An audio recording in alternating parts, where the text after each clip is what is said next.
Oi, turma do livro Chico e Kardec, Carlos Abacelli, Inácio Ferreira. No texto, Chico Xavier, a reencarnação de Allan Kardec, Leon Denis e Gabriel Delany.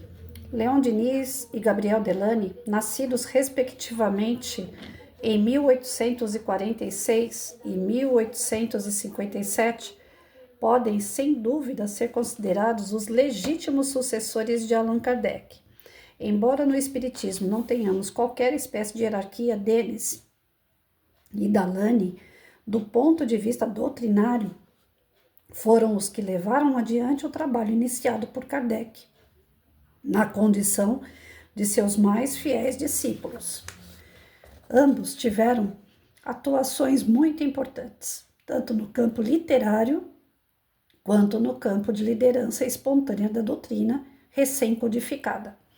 Quando o Livro dos Espíritos foi lançado em 18 de abril de 1857, Denis contava 10 de idade e aos 18 teve a oportunidade de conhecê-lo, tornando-se espírita.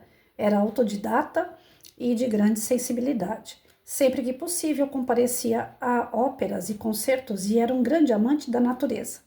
Gabriel Delany, ou Françoise-Marie Gabriel Delany, filho de Alexandre Delany e Maria Alexandrine de Delot, desculpa, gente, nasceu no ano da publicação de O Livro dos Espíritos. E quando criança, Kardec, em várias ocasiões amigo, que era da família Delany, o susteve e em seus braços. Leon Denis e Gabriel Delany se fizeram autores de livros de grande importância doutrinária, que podem ser considerados como complemento da codificação. De Denis, destacamos depois da morte o livro que converteu Eurípides Barçanufo ao Espiritismo. E o problema do ser, do destino e da dor. E de Delany os excelentes, a evolução anímica e a alma é imortal, dentre outros. Foram excelentes oradores e muito contribuíram à época para a divulgação da doutrina, tendo ambos desencarnado apenas com diferença de um ano. Delany em 1926 e Denis em 1927, contando o primeiro 68 e o segundo 81 de idade. Leon Denis e Gabriel Delany, entregues ambos a uma vida inteiramente intelectual, nunca se consorciaram, embora para os dois candidatas não tenham faltado. Donos, porém, de grande sensibilidade de espírito, não haviam casado para a procriação propriamente dita, com os seus recursos criativos sendo canalizados para o ideal que abraçaram desde a juventude. Eram espíritos que não viviam atormentados pelo libido, que no ser humano causa a excitação física. O erotismo de ambos era voltado para o trabalho literário, que lhes absorvia todas as forças criativas do espírito. Pode-se, portanto, dizer que, como Chico Xavier não tinham vindo à Terra para o compromisso do casamento e da formação de descendência consanguínea, todavia, nem por isso, devem ser rotulados de espíritos efeminados ou masculinizados, tendo vivido em regime de completa abstinência sexual. O certo é que, pela leitura das páginas de seus excelentes livros, conclui-se que ambos estavam acima da condição sexual que os caracterizava morfologicamente.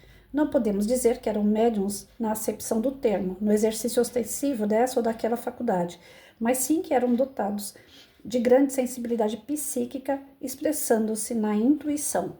A esse respeito, esclarece-nos Calderaro, no livro No Mundo Maior. Consideremos que a mediunidade mais estável e mais bela começa entre os homens no império da intuição pura. Denis desencarnou praticamente cego, ao passo que Delany com paralisia dos membros inferiores que o constrangia a se servir de 2 bengalas para caminhar. O último hausto foi cedido às ideias que os dois haviam esposado, com Denis ditando apressadamente à sua secretária as linhas finais de O Gênio Celta e O Mundo Invisível, e Delany escrevendo o intitulado A Reencarnação. Olha, assim como Kardec, eu creio que Delany e Denis, né, todos os dois, eles trabalharam na mesma linha de raciocínio que o Kardec. Não eram médiuns, porém acreditavam na vida após a morte, e o Kardec foi buscar médiums que fizessem esse trabalho de pesquisa e de provas que existe vida após a morte. No caso do Leon Denis e do Gabriel Delany, pelo que eu entendi, o pouco que eu entendi, é que eles tinham intuições. Essas intuições eram tão fortes, é o princípio de uma mediunidade, e que traziam deles aquela vontade de descoberta sobre o plano espiritual.